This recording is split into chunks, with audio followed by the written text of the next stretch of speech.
Assalamualaikum warahmatullahi wabarakatuh. Hari ini saya ingin menceritakan tentang Nabi Muhammad SAW mulai dari lahirnya hingga wafatnya. Jadi Nabi Muhammad adalah putra dari Abdullah bin Abdul Muthalib dan Aminah binti Wahab. Beliau lahir di Mekah pada hari Senin tanggal 12 Rabiul Awal. Ada hikmahnya loh, kira-kira apa ya hikmahnya? Jadi, yang dimana Allah Subhanahu wa Ta'ala menciptakan pohon untuk pertama kalinya di alam semesta yang nantinya berupa sebagai rezeki makanan yang nantinya bisa menjadi asupan kita yang menyenangkan hati. Hikmah selanjutnya adalah Allah ingin memuliakan Nabi Muhammad SAW mulai dari lahirnya hingga waktu lahirnya tersebut. Seandainya saja jika Nabi Muhammad SAW lahir pada hari atau waktu yang memang sudah mulia, pasti orang mengira Nabi Muhammad memuliakan hal tersebut. Nabi Muhammad besar sebagai yatim piatu karena ayahnya wafat pada saat beliau berumur 2 bulan dalam kandungan dan ibunya wafat pada saat beliau berumur 6 tahun. Sepeninggal Aminah, beliau dirawat oleh sang kakek yang bernama Abdul Muthalib. Setelah 2 tahun bersama sang kakek, beliau harus merasakan kesedihan lagi karena sang kakek wafat. Kemudian beliau dirawat oleh sang paman yang bernama Abu Talib. Nabi Muhammad SAW mulai belajar berdagang pada usia sangat-sangat muda, yakni 12 tahun. Nabi Muhammad SAW mendapatkan julukan sebagai orang sangat jujur dan dapat dipercaya. Oleh karena itu, Allah Subhanahu wa Ta'ala memberinya gelar Al-Amin yang artinya dapat dipercaya. Kemudian berita tersebut melebar luas ke seluruh negeri sampai-sampai terdengar kepada seorang janda yang sangat sukses dan cerdas bijaksana di kalangan Arab, yaitu Khadijah binti Khuwailid. Setelah itu Khadijah pun menitip barang dagangannya kepada Nabi Muhammad.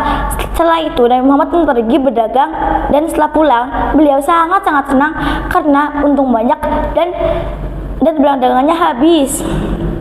Dan Khadijah radhiyallahu an pun semakin tertarik dengannya sampai-sampai mengutus Nafisah binti Umayyah, yaitu sahabatnya, untuk mendatangi Nabi Muhammad SAW dan melamarnya. Kemudian Nabi Muhammad SAW pun memberitahu kepada pamannya untuk melamar Khadijah radhiyallahu an dan mendatangi kediamannya. Ada yang tahu tidak berapa mahar Nabi Muhammad yang diberikan kepada Khadijah? Yap, betul sekali, yaitu 20 ekor unta betina muda. Dan Nabi Muhammad menikah pada saat usia 25 tahun dan Khadijah 40 tahun. Setelah menikah, beliau beribadah ke Gua Hira untuk melakukan ibadah ke Gua Hira. Dan setelah perbekalannya habis, beliau pun kembali ke rumah sang istri, yaitu Khadijah, untuk meminta perbekalannya. Setelah itu ia pun kembali ke Gua Hira dan malaikat Jibril pun mendatanginya dan mengatakan Iqra, yang artinya bacalah. Nabi Muhammad pun menjawab, saya tidak bisa membaca. Dan malaikat Jibril pun mengatakan, bacalah dengan menyebut nama Rabbmu yang menciptakan manusia dari segumpal darah.